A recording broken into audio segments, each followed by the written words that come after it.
Pessoal, tudo bem? Estamos aqui para mais um episódio do Algoritmos Cast, a prova viva, a extensão viva aqui do livro Homo Algoritmos, onde a gente conversa sobre humanidade, sobre tecnologia, traz convidados especiais, especialistas, referências na área, empresas e tudo mais para ampliar as discussões presentes no livro. Hoje eu estou com um convidado muito especial, meu amigo Marco Túlio, da Miro, mas o currículo dele é tão extenso que é difícil falar em um episódio só. O cara de Zoom, de Oracle, de Microsoft e hoje executivo aqui da Miro, que teve a gentileza de aceitar o nosso convite e conversar um pouco sobre sobre a Miro, sobre o futuro da tecnologia. Túlio, muito obrigado pela presença. Eu que agradeço, Dimitri, obrigado aí pela oportunidade. Vai ser um prazer poder conversar com você aqui hoje sobre o seu livro. Comprei o seu livro ali, logo quando você lançou. Tô doido para ler, ainda não consegui ler, mas assim que eu ler eu te dou um feedback. Obrigado. Hoje é o lançamento oficial do livro aqui em São Paulo, dia 27/11/2025, para quem estiver nos assistindo no futuro aqui. Teve a pré-venda, obrigado pela compra aí. Alcançamos um marco importante nessa pré-venda, que foi ser best-seller aí por quase 2 semanas na Amazon. Acho que o tema, né, muita demanda e pouca gente escrevendo, acho que teve um interesse maior aí. Obrigado pela sua compra, vai ajudar muita gente, né? Você já sabe que os royalties são doados aí para instituições de ensino de IA, e a gente vai falar muito sobre isso aqui, sobre como que a gente pode diminuir esse abismo digital no Brasil. Mas eu queria começar nosso papo com a introdução do livro, onde eu conto um pouco da minha história ali, vindo lá de Matosinhos, cidade do interior, e uma vida muito rica de repertório, com música, com diversidade, com vários caminhos ali trilhados de um mundo que na época era offline ainda e que, né, para talvez suprir as angústias ou ocupar o tempo, você precisava fazer um monte de coisa. E eu coloco isso no livro como um diferencial competitivo hoje, né? A IA generativa e outras tecnologias que estão vindo, como a Miro, nos vão deixar mais produtivos, mas mais equânimes também em termos de produtividade. Todo mundo vai ter praticamente as mesmas possibilidades de raciocínio, de cognição, de extensão cerebral. E que, por um outro lado, pessoas que têm mais repertório, mais vivência, que já viveu outros ares e silêncios, podem se diferenciar num mercado onde a tecnologia vai deixar todo mundo equânime. Então eu queria te ouvir sobre isso, conhecer e que o público conhecesse mais a sua trajetória, né, tanto de vida quanto de profissional aí por tantas empresas que você já passou, o que você viu e se isso realmente você entende que é um diferencial competitivo hoje no mundo de IA. Você tocou num ponto interessante, né?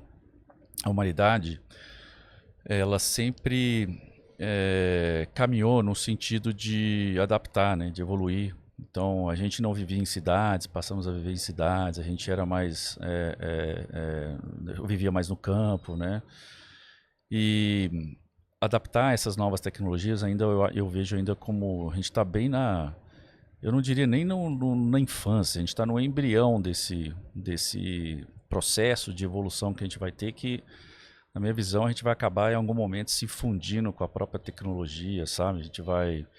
Você não vai ter mais você vai usar a orelha da Apple, não vai ser mais um telefone, né? Você vai ter o olho do Google. E isso com certeza vai ser uma adaptação, né? Onde eu acho que o que nos fez chegar aqui como seres humanos foi justamente essa capacidade, né, de se adaptar e evoluir. Então eu acho que o futuro ele vai ser desafiador. Hoje, o que você falou, ele é verdade, né? Eu sou de uma geração que eles consideram que é a geração que passou por tudo, né? Eu nasci ali em 78. Então eu sou uma mistura de X com milênio, né? Que às vezes eu me vejo um pouco mais com características da geração milênio, mas eu cresci nesse mundo offline, né? E depois, muito cedo, eu comecei a me adaptar nesse mundo online. Então, quando a internet estava surgindo ali, eu estava entrando na faculdade e já tinha interesse, né, em aprender sobre essas coisas. Mas eu também tive uma infância parecida com você, muito na rua, né, sem muita forma de se comunicar com os pais, né? Hoje o pai sabe em tempo real onde está um filho, né? Liga a todo momento, né? Na minha época eu via minha mãe e meu pai quando eles chegavam no trabalho. Então, né, eu só tinha aquele momento ali para interagir com eles. O resto a gente estava na rua pensando como eu vou fazer mais merda hoje, né? Então, como eu vou fazer algum tipo de confusão aqui. Então eu cresci, eu fui a primeira geração da minha família que nasceu em Belo Horizonte, então eles somos do interior também, né? Mas apesar de eu ser nascido, eu tive muito contato com o interior, então todas as minhas férias eu passei no interior, né? E ali na adolescência eu já era um menino muito curioso, ficava desmontando a televisão da minha casa, tomara que minha mãe nem veja esse podcast aqui, mas sobrava lá uns parafusos, eu falei, e agora, né? Mas funcionava a televisão, né? Eu falei, beleza. Então sempre fui uma criança ali curiosa, e na faculdade eu optei por fazer engenharia de controle e automação. Eu lembro que minha mãe chegou com um jornal da PUC, meu padrasto, né? Meu pai faleceu quando eu tinha 12 anos ali, depois minha mãe casou com o meu padrasto, que é um cara nota 10, e ele me influenciou muito a ir para essa área de engenharia. Ele gostava de matemática, eu comecei a gostar de matemática também, então acabei escolhendo engenharia de controle e automação. E eu brinco que engenharia de controle e automação é excelente para quem é um generalista, porque você vê tudo de tudo, mas não aprofunda em nada. Só que isso é bom para quem está numa graduação, porque depois você pode escolher, pô, vou mais para a área da tecnologia, vou para mais para a área da automação industrial. Então eu, sem querer ali, acertei numa formação que tinha um pouco do meu perfil. Aí eu acabei fazendo estágio ali na Vale, né, depois que eu voltei de um intercâmbio. E aí eu acabei passando num programa de trainee de uma empresa americana chamada Oracle. Foi onde eu comecei a entrar no mercado de tecnologia, que é um mercado muito dinâmico, né? Tem muitas mudanças, tem o que eu fazia 5 anos atrás não tem nada a ver com o que eu fazia hoje, o que eu faço hoje, né?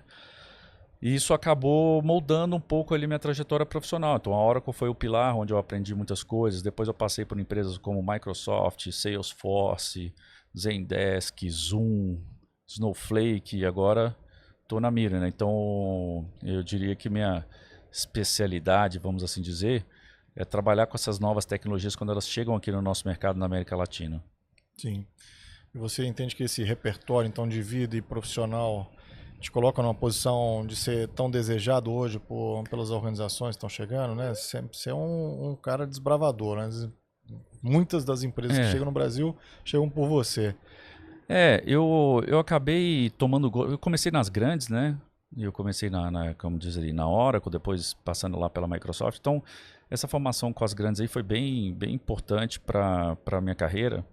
Mas depois que eu lembro quando eu estava na Microsoft, tinha uma empresa nova vindo para o Brasil chamada Salesforce.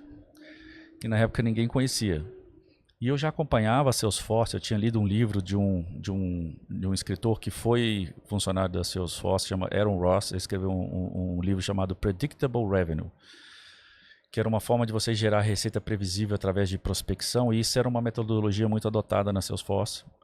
A Salesforce já tinha um modelo de tecnológico também, de comercial e tecnológico diferente, que era o modelo de assinatura de software, né? Antigamente, quando eu comecei na Oracle e na Microsoft, você tinha que fazer o licenciamento perpétuo, ou seja, você comprava aquela versão do software, ela era sua para todo sempre, e você ficava pagando manutenção para quando você quisesse renovar, né, você pudesse ter direito à nova versão.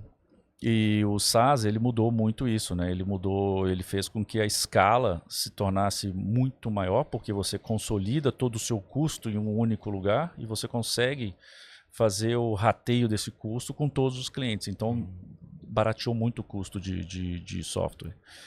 Então, eu acabei indo para Salesforce. Na época, eu até aceitei ganhar menos, porque eu queria muito, né, viver essa onda. E foi um divisor de águas na minha carreira, porque eu acabei gostando de trabalhar nessas empresas que estão no seu início de operação no Brasil. Você tem mais autonomia, né? Você consegue fazer com que a sua visão de mercado seja um pouco melhor assimilada pela empresa. Então eu acabei gostando muito e eu acabei ficando conhecido, né? Porque quando você tem Microsoft, Oracle, Salesforce no currículo, toda empresa que está vindo para cá fala, poxa, deixa eu falar com esse rapaz aí. Então eu acabei ficando conhecido nesse... Eu fui o primeiro executivo de negócios contratado na Miro no Brasil, a gente já tinha um time remoto, então acabou que eu gosto de fazer esse meio de campo aí. Desbravar os horizontes, Exato. tropicalizar, né, as empresas que chegam aqui num país que é tão desafiador, com tantos Exatamente. buracos na estrada, né? E aí você tocou muito sobre uma nova espécie, né, uma evolução humana e etc. E essa é a narrativa principal do livro. E é onde essa narrativa discorre a gente viveu, né, a espécie humana viveu e evoluiu conforme suas criações, né? Nos tornamos criadores a partir de um ponto da evolução humana ali. Mas todas essas invenções até então eram extensões de força física e capacidade de armazenamento, vamos dizer assim, de tornar mais velozes, mais produtivos, etc. E o grande ponto da virada estamos diante de uma tecnologia que expande nossas capacidades cognitivas, que é a base da teoria da evolução craniana, né? O ser humano foi aumentando sua capacidade de armazenar dados e fazer cognições com esses dados, portanto, uma nova espécie que a gente está hoje, o Homo sapiens. E uma provocação no livro se temos cérebros acessórios agora, estamos indo para uma nova espécie, o que eu chamo de Homo algoritmos, que dá o nome do livro. E aí eu te pergunto, você entende que estamos indo para uma nova espécie? É claro que é uma figura de linguagem. E essa nova espécie vai ficar mais inteligente ou mais burra? Pois é, essa é uma excelente pergunta e eu vou dar a minha opinião, não sou nenhum estudioso ou filósofo disso, mas eu acompanho essa tecnologia desde 1998, né? Eu lembro que quando eu estava lá na faculdade, eu tinha uma matéria que chamava Inteligência Artificial. Eu estava doido para estudar essa matéria. E aí quando começou a aula, na época, porque a inteligência artificial é um campo muito grande de estudo, né? Estuda-se sobre vários tipos de inteligência. E na época o que estava na moda era o lógica fuzzy, que era você identificar padrões de dados a partir de uma lógica. Só que o que eu fui descobrir nessa matéria de inteligência artificial é que era só matemática. Em vez de chamar cálculo 5, chamava inteligência artificial. Então, a base para quem está construindo essas tecnologias hoje, ela é matemática. As fórmulas que a gente conhece de matemática de 200 anos atrás são a base para que esses algoritmos sejam criados hoje na parte de IA generativa. A diferença é que antes a gente não tinha uma capacidade de processamento que a gente tem hoje. E voltando para a sua pergunta, aquele escritor Yuval Harari, ele também já tinha escrito antes dessa revolução de inteligência artificial generativa um livro chamado Homo Deus, né, que ele discorre muito sobre essa nova espécie.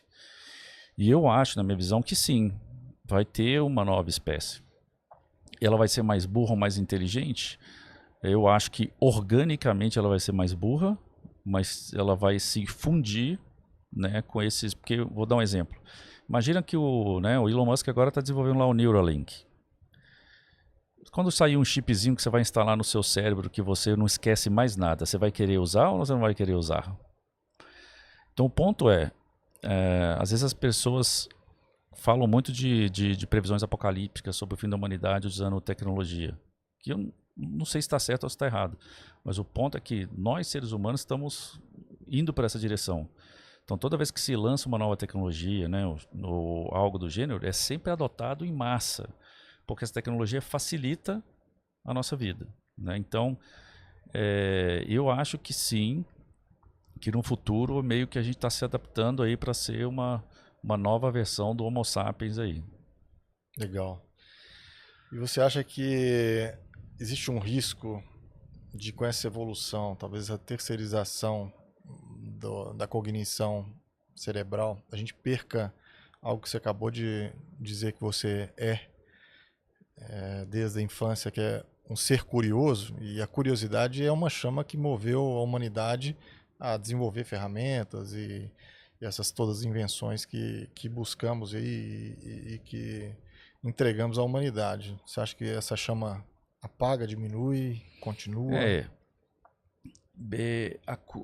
O que acontece imagina que se a gente, hoje existe uma corrida para que se chegue na inteligência artificial geral, né, que é o santo grau aí de quem está trabalhando nessa parte de inteligência artificial generativa.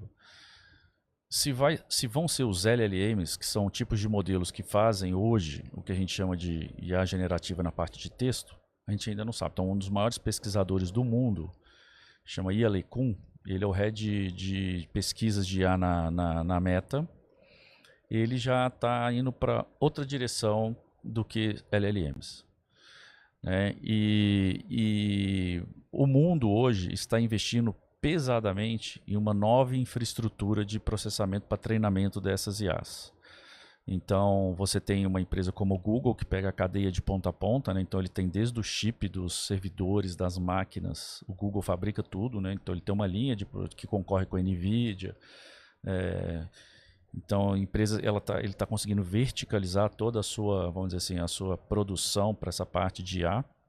E está avançando muito rápido nesse campo, né? Essa semana estamos gravando aqui no novembro de 25, que a gente tem que falar a data, porque isso está sendo tão rápido que, né, o Gemini 3 é assustador. O Gemini 3 Pro realmente é algo que você fala assim, uau.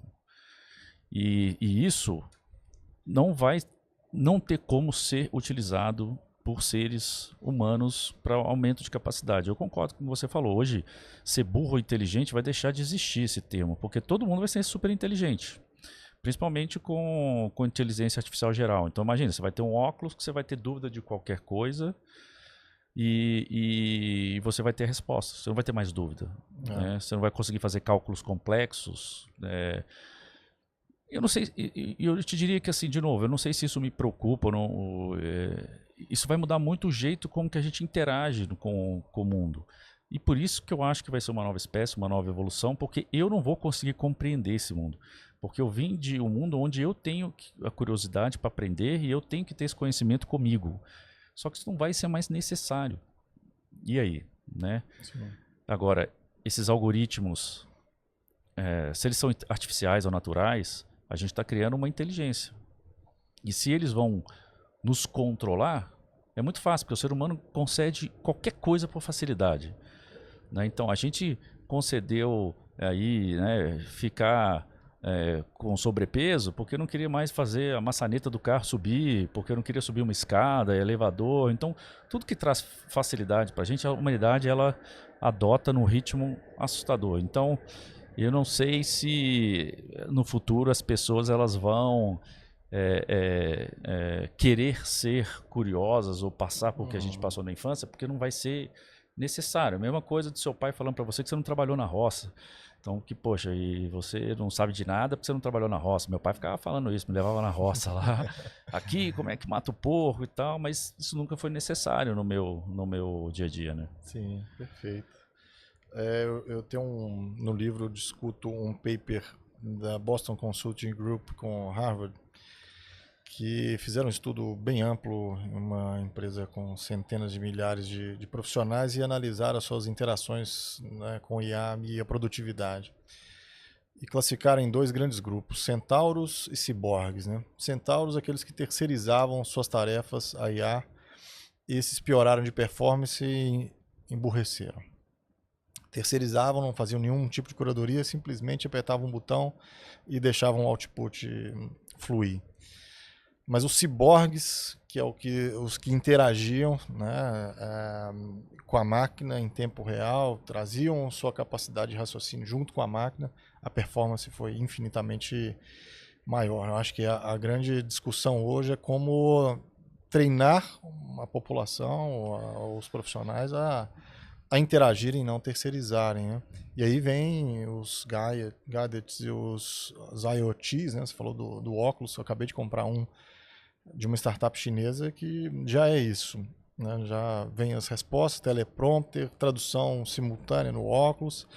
E acho que vai ser, né, daqui a pouco, comprar na banca isso, né? Como a gente tem fone de ouvido hoje, óculos, né, que você está usando, que eu usei até pouco tempo atrás, é uma tecnologia que te potencializou e não anulou sua visão, né?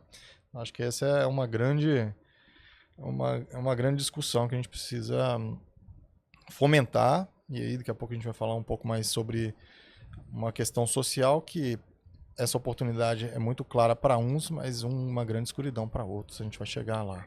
Agora, você falou muito sobre a velocidade, né? É uma corrida, você citou. Você acha que a gente está numa corrida maluca? Não é uma hora, talvez, de frear? Porque a minha sensação é a gente está indo tão rápido que o senso comum, na verdade, nem os especialistas estão conseguindo alcançar o volume, né, de novidade, de novas técnicas, de novas teorias e ferramentas que estão evoluindo. Então, né, praticamente a cada dia, uma nova revolução. Gemini 3 essa semana, o GPT 5.1, Perplexity, enfim, todo mundo é um dia após o outro, com novos lançamentos e um superando o outro ali. Só que eu não vejo isso com o usuário, né? Da certa forma. Você estava me apresentando as interações, as novidades da Miro aqui, né? Sensacionais em produtividade, etc. Queria te ouvir. Você acha que está rápido demais? É inevitável essa velocidade? E como é que a Miro tem trazido isso internamente lá, tratado isso internamente?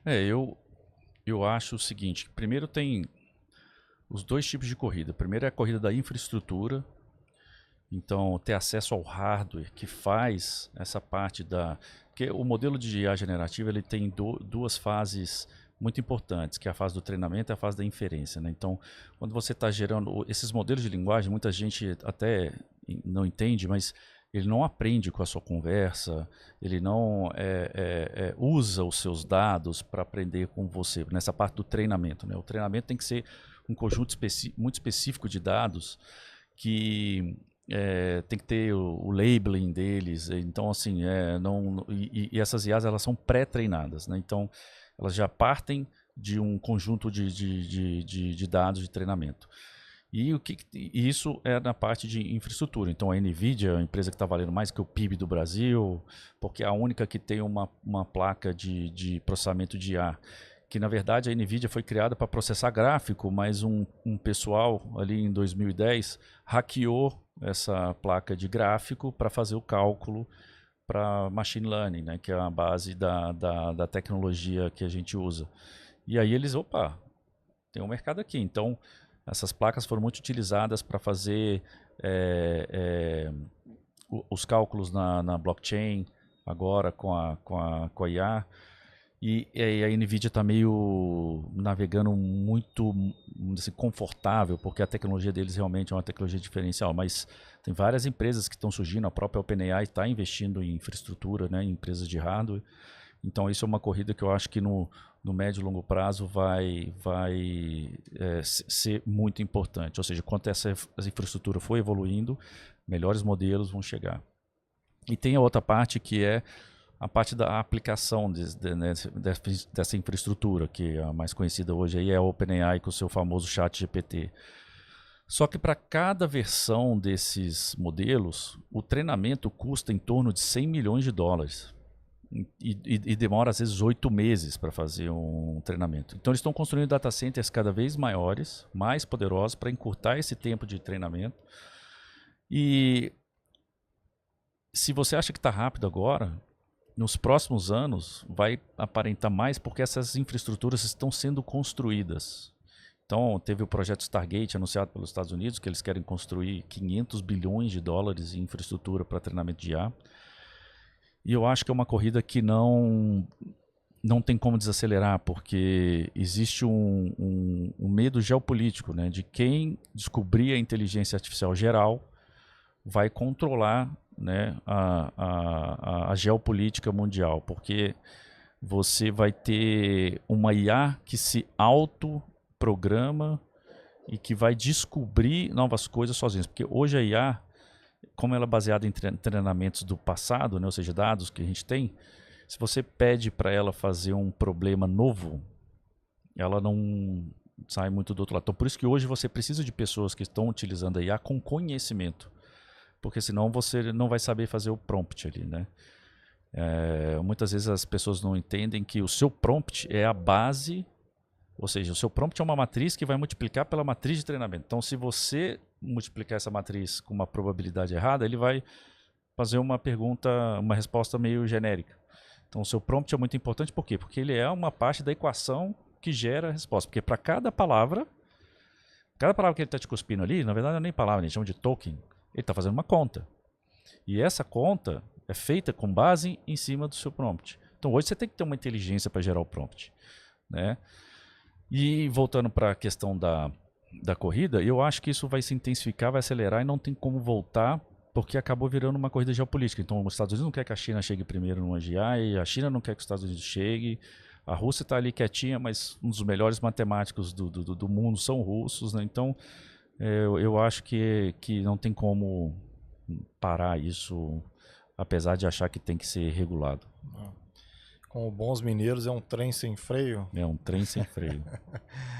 Você acha que a gente vai para uma nova guerra fria digital aí? China? Eu acho que a gente já está. Já está. Porque os Estados Unidos bloqueou a China de ter acesso às GPUs, né, da NVIDIA, mas ao mesmo tempo isso está fomentando a pesquisa deles em cima de novas de alternativas. O chinês ele tem uma característica muito de engenheiro, né? Eles não são, vamos dizer assim, criadores, eles não criam coisas novas, muitas coisas novas, mas eles, quando dominam aquela tecnologia, eles conseguem fazer muitas vezes até melhor. E eu acho que isso hoje já acontece, sabe? Até na Miro a gente já tem uma lista de países que a gente não pode fazer negócio, né? São sancionados. Então eu acho que isso já acontece. E onde vai dar é o que a gente teme, né? Para uso nuclear, como tiveram várias invenções do homem aí, o avião, uma pólvora, exatamente, etc. Tudo que a gente inventou a gente usou pro bem e pro mal, pro bem e pro mal. E como que o homem vai usar essa tecnologia, que é o grande dilema, o grande medo aí, né? E passando um pouco o foco aqui, colocando a lupa no Brasil, eu tive em alguns eventos recentes aí, o primeiro evento da OpenAI aqui de Dev no Brasil, tive presente lá e percebi, conversando com um time internacional da OpenAI, que existe uma admiração pela capacidade de desenvolvimento e de criatividade do brasileiro em codar e trabalhar com a tecnologia.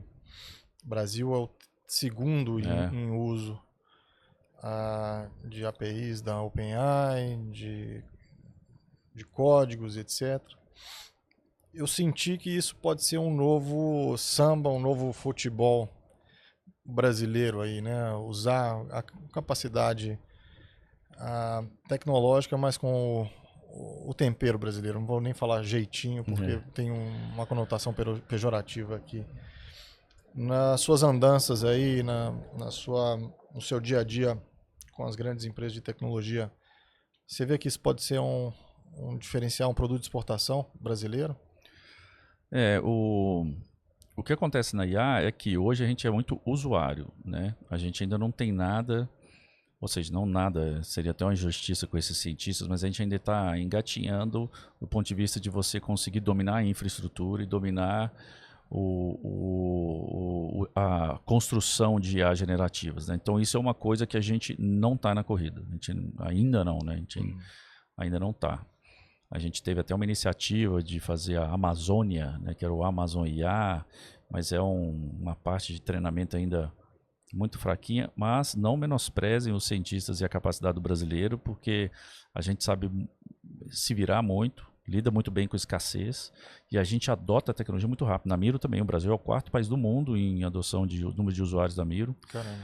Na época que eu estava no Zoom, Brasil também era, se eu não me engano, top 5 em adoção de Zoom. Então a gente é um povo que adota muito rápido, né, essas tecnologias. E não foi diferente aí com o ChatGPT, né? Virou chat, né? Então o Brasil é o segundo país, né? O pessoal da OpenAI de usuários é o terceiro em código segundo em API. Código segundo em API. Muito interessante esse dado. Mas o que significa o seu usuário de API? Significa o seguinte: você está usando aquele serviço, né? Você não desenvolveu aquele serviço. Sim. É o que a gente chama de envelopadores, né? Os wrappers lá, que utilizam uma aplicação, mas por trás você está rodando modelos ali da OpenAI. A própria Miro faz isso, né? A Miro não tem modelos próprios, né? Ela se integra dentro de um ecossistema ali de IA generativa do mercado. Então, eu acho que o Brasil está atrás nessa questão de infraestrutura, de pesquisa em cima aí da construção da IA, vamos assim dizer, mas eu acho que na parte de adoção a gente está utilizando muito essas ferramentas para resolver coisas aí do dia a dia, nas empresas, né? Eu estava com o executivo de um banco agora em São Francisco na semana passada, num evento da Microsoft, no Ignite, e ele estava me contando que existe uma pressão muito grande dos executivos para que essa produtividade prometida comece, né, a virar realidade. Só que aí eles ainda não conseguiram chegar numa equação de, por exemplo, como é que eu vou medir redução de headcount? Mas também posso medir como não crescimento de headcount. Então, se eu não estou crescendo contratação, né, eu dou consultoria para uma empresa em Santa Catarina, na área de construção civil, na parte de adoção de inteligência artificial. E lá a gente já está começando agora, porque a gente, no mundo corporativo, para utilizar a inteligência artificial de maneira efetiva, você tem que organizar seus dados. Porque sem ele, você não consegue utilizar nada relacionado ao seu contexto. Você vai sempre usar o contexto da IA que já foi pré-treinada. Então a gente passou por uma fase de organizar esses dados lá e agora a gente está começando a entrar nas aplicações do dia a dia. E uma das coisas que a gente fez é que a área de tecnologia ela não pode virar um gargalo para que as áreas de negócio comecem a trabalhar nas suas jornadas de adoção. Ela tem que criar a infraestrutura comum, a governança de dados, segurança, e cada área vai utilizar a IA conforme eles acham viáveis ali na sua área.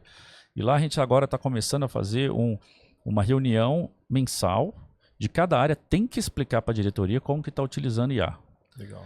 Para que entre um pouco mais do seguinte, tá aqui as ferramentas, mas isso está gerando realmente produtividade para a empresa?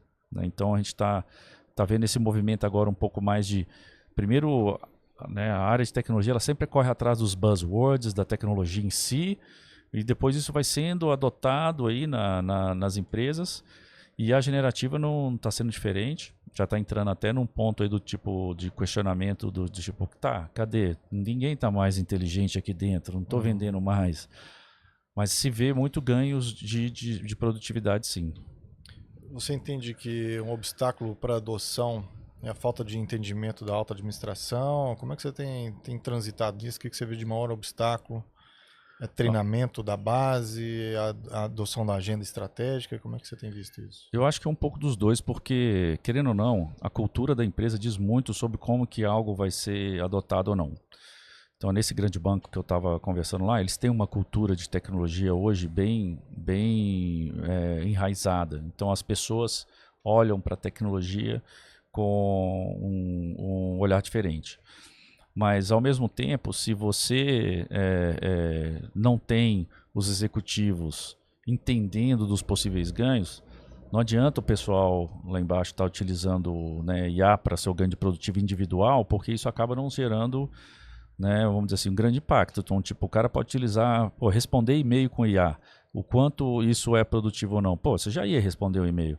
Então, você está utilizando IA, você está gerando uma camada de custo adicional para fazer uma coisa que você já estava fazendo. Agora, quando você olha para mudar processos, enxergar novas possibilidades, novas fontes ali de corte de custo, e quem sabe disso é quem está na operação e não os executivos, então eu acho que ainda tem um pouco desse gap. Então precisa de ter realmente aí uma parte eles chamam de letramento em IA, né? Que é você explicar para as pessoas. A gente fez muito isso nessa construtora, a gente fazia sessão com os gestores explicando como é que a tecnologia funciona, para também a pessoa não ficar muito emocionada, achar que aquilo ali é mágica, né?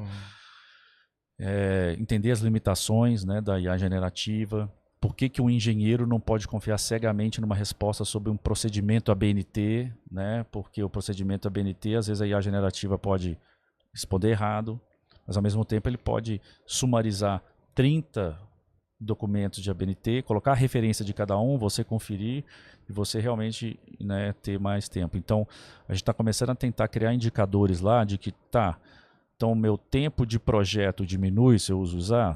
Antigamente eu demorava 3, 4 meses para fazer um projeto, estou demorando 2. Então, a gente está começando a entender quais indicadores a gente vai começar a monitorar para ver esses impactos da IA. Perfeito. Você estava me mostrando antes aqui as novidades da Miro e o salto de produtividade para quem usa Miro e correlacionados vai ser muito grande, né?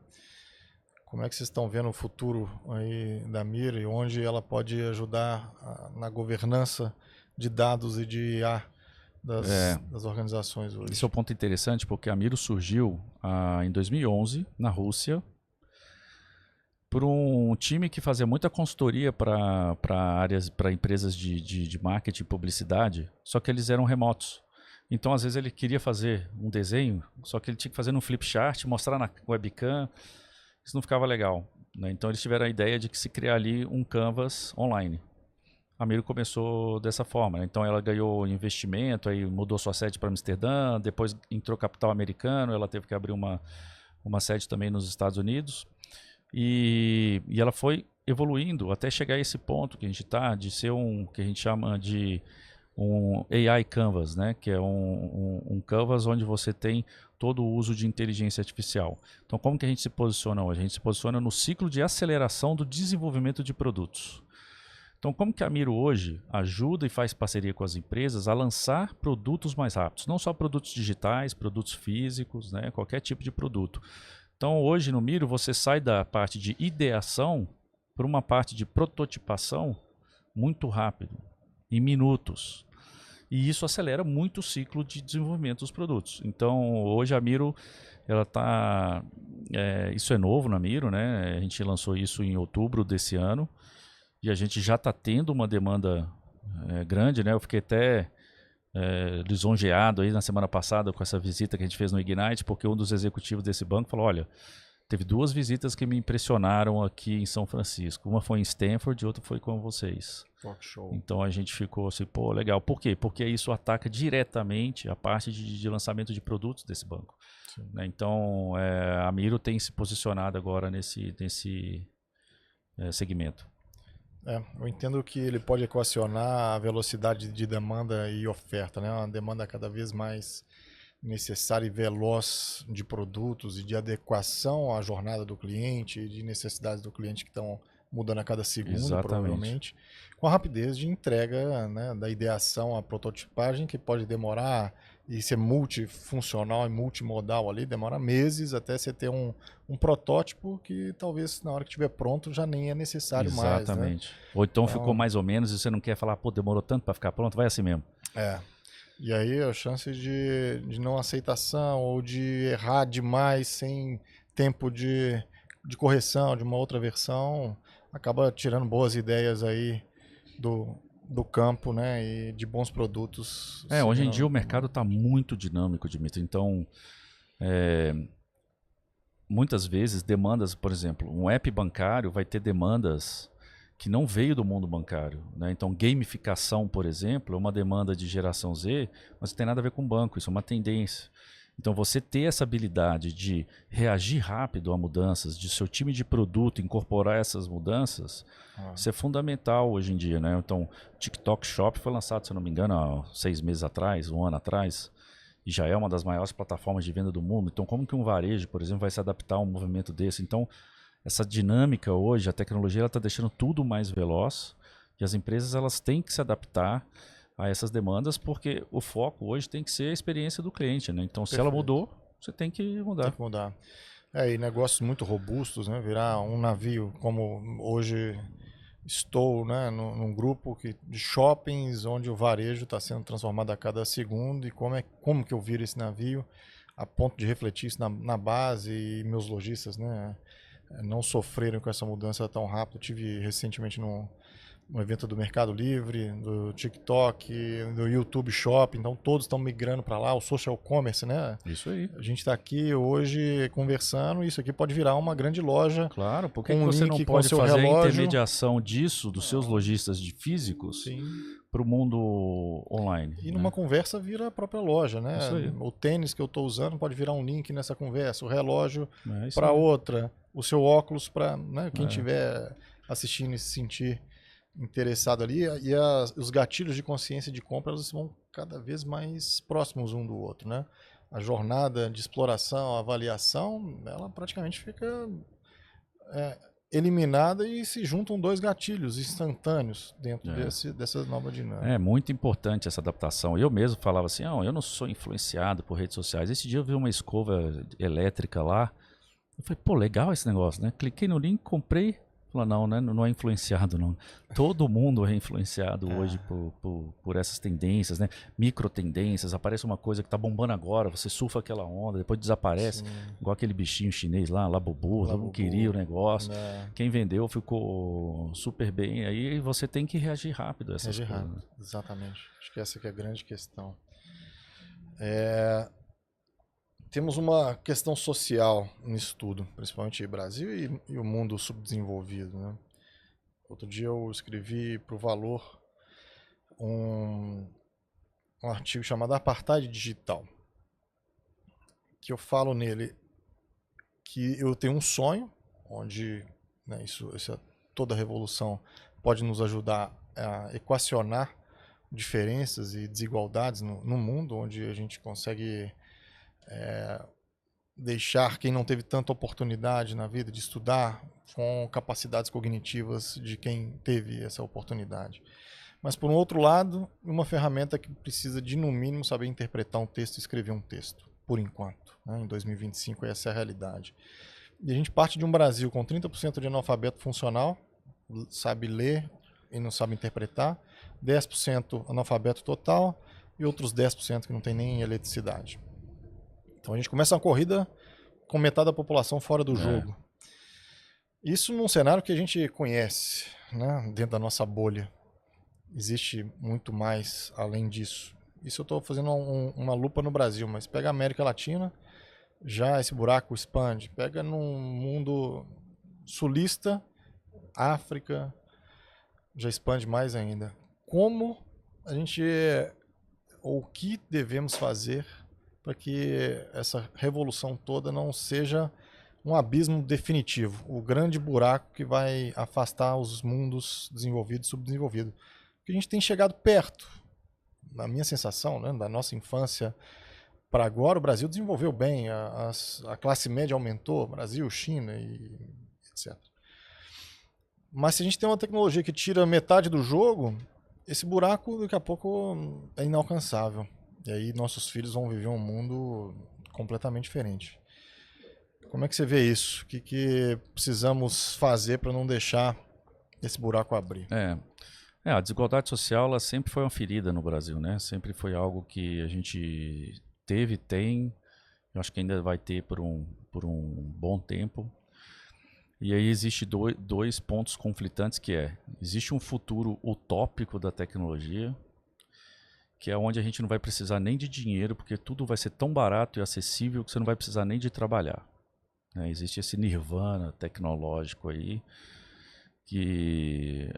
ou seja, tudo vai ficar tão fácil e barato de produzir que não vai ter nem custo associado a isso. O custo é praticamente a energia.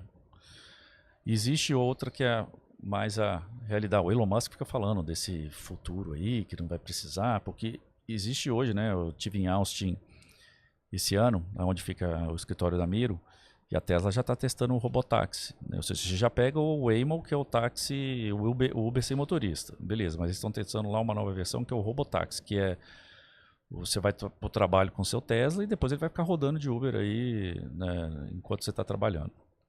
Então,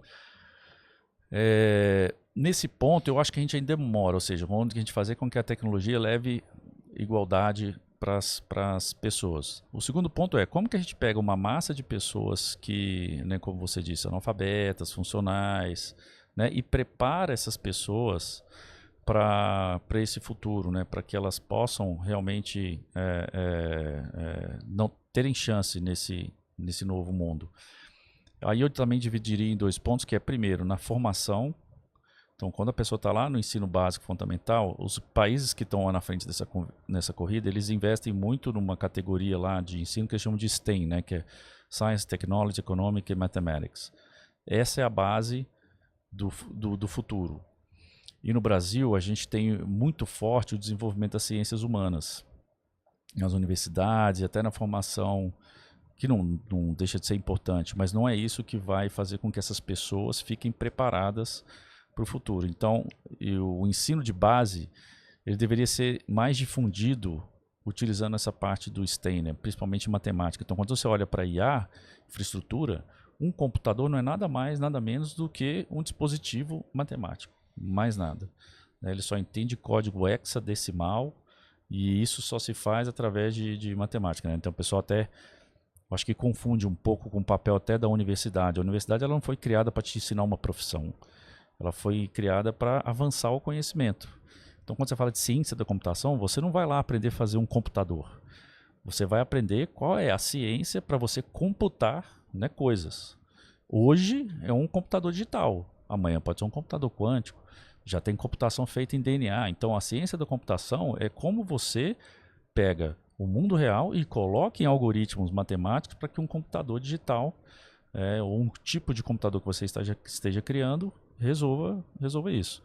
Então, na minha visão, teria que pegar essa parte hoje que é analfabeta funcional, tentar de alguma forma trazer, né, um pouco mais de conhecimento de língua, né, de raciocínio lógico, né, ou seja, não abandonar essas pessoas, não, essa já era. Não, o que dá para ser feito com esse pessoal que está hoje e formar melhor em STEM os nossos estudantes. A Miro tem pensado em alguma iniciativa aí A Miro de tem uma educação? iniciativa fora, aqui no Brasil ainda não, mas eu acho que pode ser algo interessante de se investir. Eu sei que a OpenAI tem, né? Eu tenho um ex-colega que hoje ele é o Legal Affairs da OpenAI aqui no Brasil. Eu já vi ele falando disso no LinkedIn dele, porque o Brasil está muito atrás em STEM hoje. Então, a China forma em torno aí, se eu não me engano, de 200 mil engenheiros ano. E lá existe os valores são diferentes, né? Ou seja, uma criança ela não é que ela é obrigada a estudar matemática, ela quer porque os heróis dela estudaram matemática. Então, o TikTok na China não é dancinha, é os meninos campeão da Olimpíada de Matemática, não sei o quê, porque isso não é uma coisa que você consegue impor para essas gerações, né? Essa geração tem que ter ídolos, né? Inspirados disso. Não adianta o seu ídolo ser um traficante do morro, né? Seu ídolo tem que ser o campeão da matemática lá. E hoje no Brasil isso não é, né? Somos carentes de exemplos, né? Exato. Que motivam os Ayrton Sennas aí Exato. da matemática, da computação. Precisamos ter mais lideranças. Você não né, vê o globais. menino da matemática na novela, né, no Netflix e tal. Então isso acaba moldando muito ali Sim. E os chinês e crianças. indiano estão na frente, por isso ocupando grandes cargos Pra você ter uma globais, ideia, né? cara, em 2001 o Brasil tinha um programa espacial, acho que era 2001 ou 2002, muito à frente do indiano. Muito à frente. Eles vinham aqui ver o que a gente estava fazendo. Então a gente teve um acidente... mataram-se, tipo assim, todos os cientistas desse programa na base de Alcântara, no Maranhão. Aí o Brasil ficou muito tempo sem investir nisso e hoje a Índia tem constelação de satélite, faz lançamento de foguete. E na Índia, quando vai ter um lançamento de foguete, o país para ver aquilo. Então as pessoas se inspiram naqueles heróis. Né? Era o sonho de ser astronauta da nossa infância. Eu estou fazendo um curso na Community Creators aqui, acho que é uma necessidade que todos executivos, né? Na verdade todo profissional precisa estar atento. E eu vi uma pesquisa, um ranking que a Forbes fez sobre cargos desejados para as crianças, dos sonhos das crianças. Primeiro, youtuber. Youtuber, exatamente. Então, Pô, engenheiro já não é, bombeiro já não é. Então, tem uma geração aí que vem com outros sonhos e a gente vai precisar saber como lidar, nossos filhos, né, com a mesma idade, hoje 6 anos, como que a gente... E o João, meu filho, falou outro dia, papai, quero ser youtuber. Beleza, vamos ver como a gente pode caminhar nesse contexto, mas sem deixar uma base importante para o seu futuro, né? Acho que é isso. E aí, caminhando para o encerramento sobre o futuro. O que você espera desse futuro em horizontes aí curto, médio, longo prazo? Você acha que estamos caminhando para essa superinteligência, essa IA geral? Não? A que ponto isso vai chegar? Robôs vão nos matar na rua aí? Vão dominar o mundo? O que você acha que é realidade e o que é ficção científica? Eu confesso que eu acompanho muito esse mundo aí, é até engraçado. Existe um pesquisador que é considerado o avô da IA, chama Geoffrey Hinton. E, cara, eu parei de seguir ele porque ele é apocalíptico nível 1000, assim. Ele treinou uma geração de cientistas que hoje são os pais da IA generativa, né, que é o Elias Sutskever, que foi o próprio Greg Brock lá da OpenAI, que ainda está na OpenAI.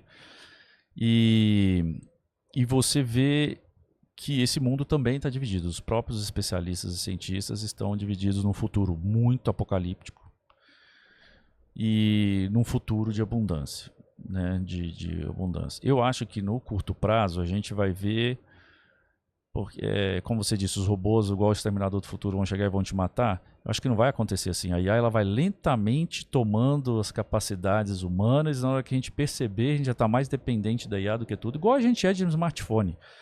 Se o meu smartphone fica longe de mim, meu coração acelera, assim, porque isso já virou uma extensão do corpo, né? Então, no médio prazo, eu acho que a gente vai chegar na inteligência artificial geral e que não vai ser esse fantasma todo aí. Até porque a robótica ela não está evoluindo na rapidez do que a IA generativa está, mas também vai entrar né, teve um robô agora que a China lançou que eles tiveram que cortar a perna dele lá de tão real que parecia o movimento. Eu ainda acho que ali era um cara com a prótese, porque está muito real. Porque eles cortaram a perna, tinha que ter cortado. E eu acho que no médio prazo a gente já vai começar a ver essas aplicações de carros sem motoristas, né, de robôs dentro de casa, né? Eu mesmo acabei de comprar um robô aspirador lá, mas ele já é um robô aspirador que ele se auto-limpa durante até 2 meses. Você não tem que encostar nele durante 2 meses. Ele vai lá na estação, ele troca os negócios dele, ele se limpa. Passa e cozinha. Ainda não. Corta cabelo. E no futuro, aí eu acho que é o grande ponto. Eu acho que a gente vai entrar nessa era de abundância. E outra, mas se isso vai ser bom para a humanidade ou não, eu não sei. Porque a gente já vive uma era de riqueza muito grande, né, de abundância. A gente tem um número de população em linha de miséria cada vez menor, apesar de ainda ser grande, mas é cada vez menor. Então a tecnologia ela tem cumprido esse papel de trazer mais abundância, mas ao mesmo tempo a gente abre lá o Netflix, tem 1 milhão de filmes, você não sabe qual filme que você vai ver. Você abre o iFood, tem 1000 comidas, mas você sempre pede a mesma coisa. Você entra em app de relacionamento, um monte de possibilidades. Então a gente já vive uma fase, eu acho que de muita abundância. Só que eu não sei se isso vai ser bom ou ruim para a humanidade, na minha opinião, né? Cenas dos próximos capítulos. Exatamente. Você quer deixar uma mensagem de encerramento aí, convidar o pessoal a conhecer a Miro? Sim, miro.com, dá para fazer um teste, 7 dias, dá para usar a versão free também, né, da Miro, uma ferramenta sensacional, principalmente se você trabalha aí nessa parte de criação, precisa estruturar suas ideias, tirar suas ideias da cabeça e levar para um canvas. No ponto de vista de inteligência artificial, a minha mensagem final é que a gente ainda está, né, nas fases muito iniciais dessa revolução. A gente ainda vai ver muita coisa vindo por aí. E quem é da área de tecnologia já não consegue acompanhar, então imagina quem não é. Então vai vir muita novidade que pode transformar muito o futuro do trabalho aí, o futuro de como a gente se relaciona, né? Então eu acho que minha dica para essas pessoas é tentar ficar informada no que ela conseguir, no que ela puder, não ficar também bitolada ali tem um termo americano que eles chamam de FOMO, né? Que é o Fear of Missing Out, isso gera muita ansiedade nas pessoas. Mas eu acho que no médio prazo aí a gente vai ter uns outcomes bem positivos aí com relação ao uso de IA. Show. Acho que a mensagem é não ter medo, né? É isso aí. Para potencializar o homem, não para anular o homem, né? Pelo menos essas versões aí é para potencializar. Vamos ver. Vamos rezar. Mestre, brigadaço pelo seu tempo, pelas suas palavras aí, pela sua aula. Espero nos ver em breve. E você que está nos assistindo, não esquece de curtir, dar o seu like aqui e até a próxima conversa. Um Obrigado. abraço.